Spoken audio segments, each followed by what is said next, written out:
Hey everybody, it's Safi and Marco, dish out on the movies. Today we are doing, I guess, the last prom night movie we can do because there's none left. So far, so good. And this is a remake. I think it was done in 2008.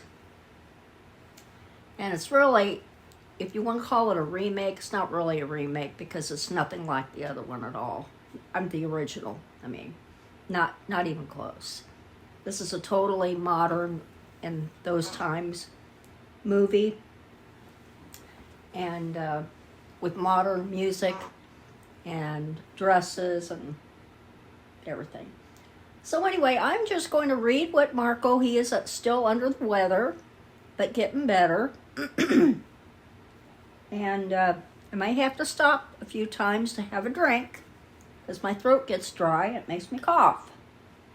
And I'll read what he says, and then I'll add some of my own comments. I already read through them, so I basically agree with just about with everything he says, I think. Some of it, I didn't know. It's based on other movies he's seen that I have not seen. So I'll start right now. Okay, in the original Prom Night, they introduced a red herring character who's too obvious to be the bad guy. In the remake, the red herring is the bad guy. Great strategy. This is the second movie in the Prom Night series not to take place at high school. Very fun. A highlight of this movie is seeing Idris Elba doing his Charles Minor from The Office impression, as well as seeing Jessica Stroup, who was in Iron Fist. Now, I did see those Office episodes that Marco was referring to, but I don't know anything about Iron Fist. So, there was a potentially brilliant moment where the killer is in the elevator with the main three girls conveniently, but nothing interesting happens. Now, at the beginning of the movie, this all starts out with nothing to do with prom. This killer, who's obsessed with this high school girl, comes and she's been gone. She's been with one of her girlfriends. They've been out doing stuff. And he kills her whole family. And she actually sees him killing her mom. She's hiding under the bed. And they locked him away 2,500 miles away or something, and he escapes a few years later when she's graduating from high school and about to do her prom. So anyway, when he was at this mental facility or whatever, prison facility for mentally deranged killers, they had a picture of him. And they even showed him at the beginning. He looked like a caveman. His hair was really long and unkempt. But now he has shaved his beard, because he had a beard too. He cut his hair, and he looks like any other young man his age, but older than her. And he's wearing a ball cap. Of course, every serial killer in a movie seems like they wear a ball cap. So anyway, I'll go on. The killer in the past looked like a caveman, but now he shaved his beard, cut his hair, and wears a baseball cap. Marco thinks he looked a lot like Billy Bob Thornton, which is true. He did kind of look like him. There's a part where the detective asks the hotel clerk if he's seen the bad guy and shows him this picture with his hair really long, etc. And all he had to do was ask him, quote, "Have you seen a guy who acted and looked strangely conspicuous tonight?" The movie would have been over in 30 minutes. The killer stood out like a sore thumb. Okay, I have to make a comment about this. This is one of my major complaints. Not about the movie, but I think in the end, if it's something that really had happened, they would have so many lawsuits against the police department and maybe even the hotel itself. Why the cop and the detective doesn't say something to the hotel manager about this is a serial killer who may be here and after this girl he's obsessed with. He doesn't say anything. And what happens is, I don't know if Marco, I can't remember if he makes a comment about it, he murders 2 employees. So that's what I'm saying. The lawsuits would probably come from the employees' families. And probably go against the police department, maybe. I don't know, but because the hotel manager didn't know, because he says, why is it important, officer? He says, oh, it's not important, it's okay. And that's ridiculous. He's a effing serial killer. And he could be loose and could kill anybody. And I thought that was so, I couldn't stand that. And it happens not only once, but it happens 3 times where they could have said something. They never say anything to the hotel manager. I'll come up with that later. But they never tell him there's a deranged serial killer running around. Never. And that's obscenely backward. So anyway, I'll continue. Never before have I seen a kill in a horror movie where the victim drops a hotel key card.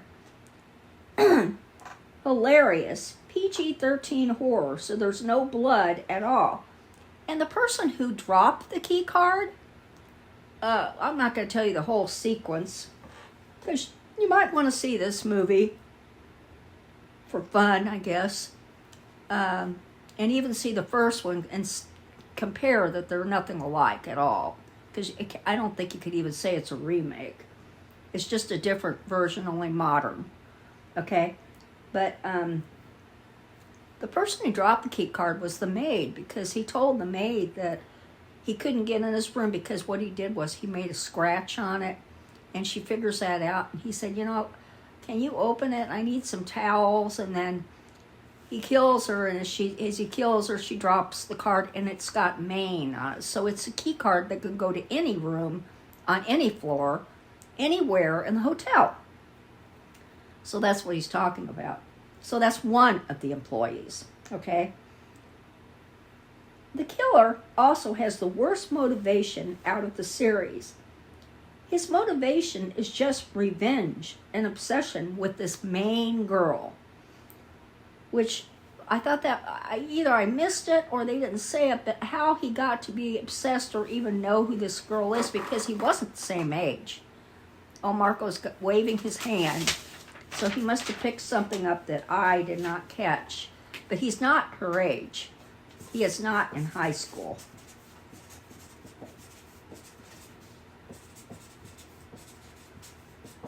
So I just wanted to say, while Marco's writing something to clear up what I'm questioning, is that when they go to the prom, it's this girl and her boyfriend and 2 other couples, and they hire a limo. So they're all together. They're all really good friends. And in fact, one of them is the girl who was with her that night that her parents and her brother got killed. And somehow she has seen the bad guy's face. So she is actually more astute than anybody else. And when she saw him later on in the movie in the hallway, she knew he was familiar, and then she finally figured it out. But it was too late. Okay, it says, others said he was her teacher. I did not know that until I heard a review. Okay, so apparently this guy was her teacher and was obsessed with her, which that can happen in real life. Not to the serial killer kind of thing, but, the rest. But anyway, I don't know if you want me to read this. I guess you do, but one of the girls, there's 2 other couples, like I said, and one of the girls says the boyfriend starts yelling at her because they're all seniors. They're all getting ready to graduate, and of course, because there's these little romances, one of the boyfriends complains because the girl is is going to go away to college, and he's upset about it or something. But anyway, they're not getting along, and that happens anyway. And she tells this blonde girl, the one who's being the obsession girl, I should say. Michael, he's making me so damn mad, and on top of that, I have killer cramps, which is almost a pun. But anyway, kind of ridiculous. And besides that, she gets killed. So killer cramps. Ugh. And then there's a hilarious, after she gets killed, she drops her phone. So they all have cells. They all have pictures. It's a modern thing, but not today. But it's modern enough where, there's the pictures and using the phone for everything. And this movie should appeal. Oh, wait a minute. There's a hilarious moment where the killer is looking through pictures on that girl's, the one who just complained about the killer cramps after he kills her, on a digital camera in the bathroom, and then the murder victim's boyfriend comes into the hotel room. And guess what happens to him? If you guessed that he was killed too, you're right. So that's how many down? One employee and 2 kids. This movie should appeal to so far after the initial scene with the parents and the brother getting killed. And then Marco says, this movie should appeal to the, quote, less is more crowd. You cut away immediately when someone gets killed, and then you see a little ketchup stain on their clothes as they get dragged away. All the boyfriends, so that would be these 3 boys of the 3 couples, are these pretty boy jocks. Hilarious, since the original movie didn't really have any pretty boys. It was mostly normal-looking people. There's also this dated montage of footage from school, so it's almost like a graduation. I mean, this prom was way more expensive and more. It was like a graduation, because that's what they would do at like a graduation party with these clips from school. Because it's a senior prom, but at a senior prom, juniors get to go too. So at a graduation thing, it would just be the seniors. So the footage thing would be more appropriate at that. So anyway,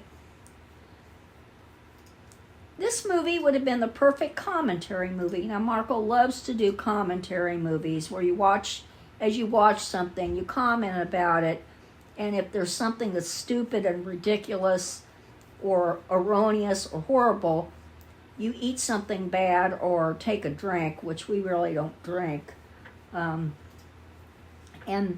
you do all the way through, and you're either at the end, you're drunk or sick from the bad food. But anyway, and he says, I can't keep writing down every hilarious thing in this movie. It's too much. They show a random picture of one of the jocks in the montage, and they put, quote, social studies on it. W2F, what were they thinking? There's also a hilarious kill where the killer is strangling a cleaning guy. The camera cuts like 10 times, and then you see this goofy close-up of him screaming. Now, I think he's talking about, this is what I'm saying, when they didn't tell the hotel manager at the desk clerk, what is going on, when they should have, because he already killed a maid. And then he sends another young person who was just delivering ice to another room, and says, would you please look for this maid? I think she had to go to room whatever, or she was on the 3rd floor. And because that's where all the action seemed to be happening.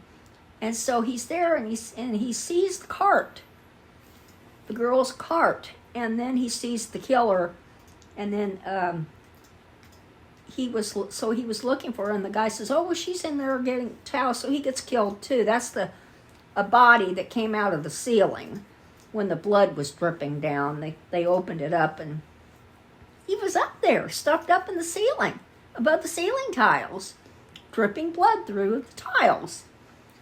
So that was the guy they're talking about, or who Marco is talking about. Okay, and then so we're in a bad situation here. The detective finally realizes, I say finally because this is the whole section of the movie that irritates me, how incompetent the police are. He pulled the fire alarm. That was the only way to get everybody to evacuate. And that should have happened earlier, actually, but like when the hotel manager could have told them, but of course, maybe the kids wouldn't have listened to him, so they had to pull the fire alarm. So who knows? Anyway, there's a part where the people are evacuating. That's because the fire alarm's gone off. The hotel, and they pick up the prom king and queen announcements because the girl who recognized the serial killer, the one who'd been with the girl whose family was murdered, I told you she recognized him. Anyway, where am I here? Okay.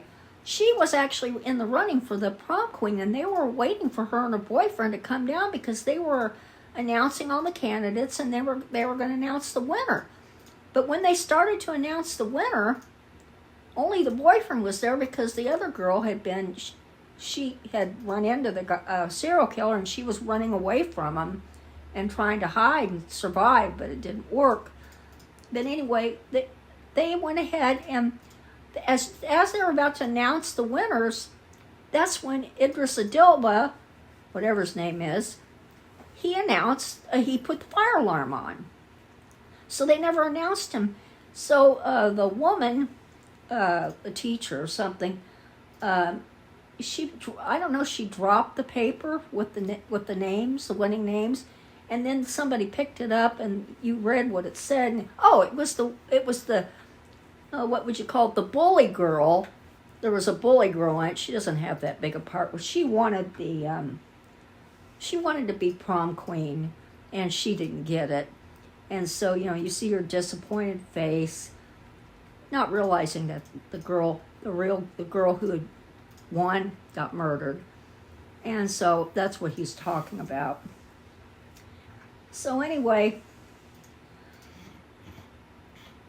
and you say, obviously you don't care at all about the winners because you don't know the names. They're boring. You just read what I write. Okay, the final girl is so dumb that she chooses to go to her room to retrieve something. It's her mother's shawl, something that she valued. You just read what I write. While everyone else is evacuating.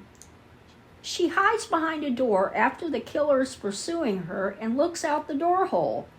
For some reason, she did not expect the killer to try that door, so she gets scared when he appears. Laughably bad. Then the killer manages to break down the door with a fire extinguisher. I don't know who made this movie, but they need to be studied for how dumb they are. The guy who wrote this movie also wrote the horrible Stepfather remake. He must have been on a reign of bad remake terror. He also wrote Shadow Zone, the boring, bad full moon movie we reviewed last year. The director also directed the Stepfather remake. He and the writer were definitely on a bad remake spree together. They should have been stopped at all cost. They do a nightmare sequence fake out near the end, where the final girl dozes off. Crazy. The final girl is terrible too. She's as dumb as rocks and probably the least interesting character out of her group of friends. The detective arrives at the final girl's house at the end, and he checks on his partner. You could never tell his throat had been cut, but then he pushes him over and you see this tiny little catch-up line. Idris Elba groans as he runs away from the scene. It felt like he was groaning from how bad that special effect looked. Well, I want to say, here's another example of my the main bad part of the movie, which was how the cops acted. They call in the SWAT team and everything, looked through the whole hotel.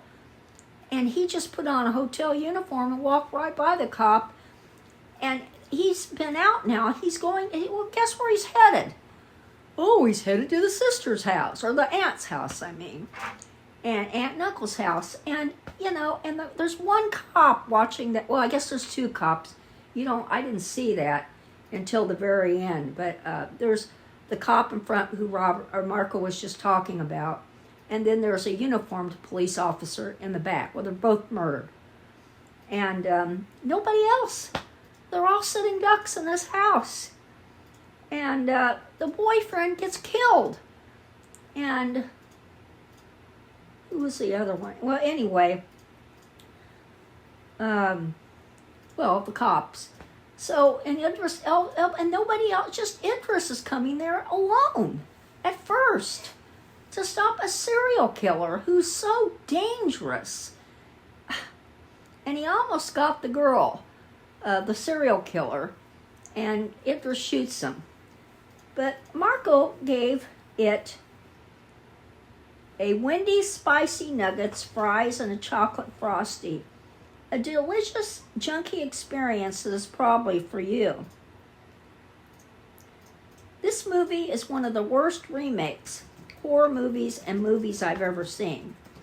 It's bad movie entertainment that wears out on you because it just keeps on getting dumber and dumber. By the end, you're exhausted from how stupid it was. On the other hand, it is enjoyable to see a dumb movie without any political agendas or feminist messaging in it. It's just a stupid horror movie. This movie was made before every movie had to have feminist messaging in it and had to be and it was like 2.5 hours. So I can appreciate it as good trash. Okay, well,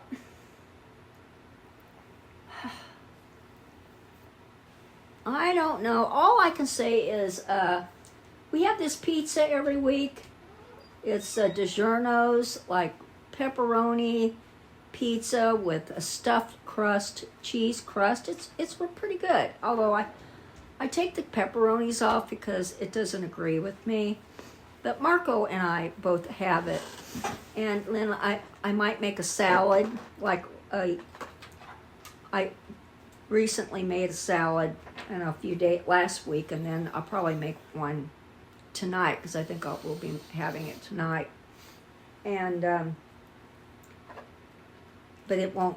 We had to buy the pepperonis. I couldn't get the kind we usually. I just got the cheese. I think it's 3 or 4 cheese. But anyway, there's other pizzas that are just, they pretend like that they're like this, and like this called Rao's, R-A-O, and my husband gets that, and it's thin crust, and the cheese looks gross, the vegetables look gross, and so if you get a Rao's, it's like with cheese on it and pepperonis. It's like a remake of this pizza, only it's not that good. And that's what, really, the worst thing about it, I thought, was the police. And I'm sorry, but I mean, it really was. I mean, in real life, there would be so many lawsuits against them, it wouldn't be funny. And the stupidity about having, I was even shocked that after the prom, they get the girl, the police have the girl in the car. I thought they'd take her to the police station and take her aunt and uncle to the police station until they would catch the guy. It's almost like taking her to that house that they were using them as bait. But I think that but I don't know really, because I think they would have, they were thinking they were good because they brought in a SWAT team. And I thought, maybe they really thought they could catch him at the hotel. He's too smart for that. And And they're not telling the hotel manager. I mean, out of 3 encounters with them, they never tell him about this guy. What happened was, what they even had a name, was a man got killed and never came home. They found his car in the parking lot.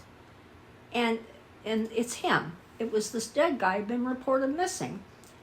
And they looked at his driver's license and they looked at his last name, and then they go to the hotel manager. This is like the last time, I think, the 3rd time. And they say, is so-and-so there using this name of the man was killed? Is he registered here? And they say, oh yeah, he's on the 3rd floor in room whatever. And so they realize he's there. And I mean, it's just stupid.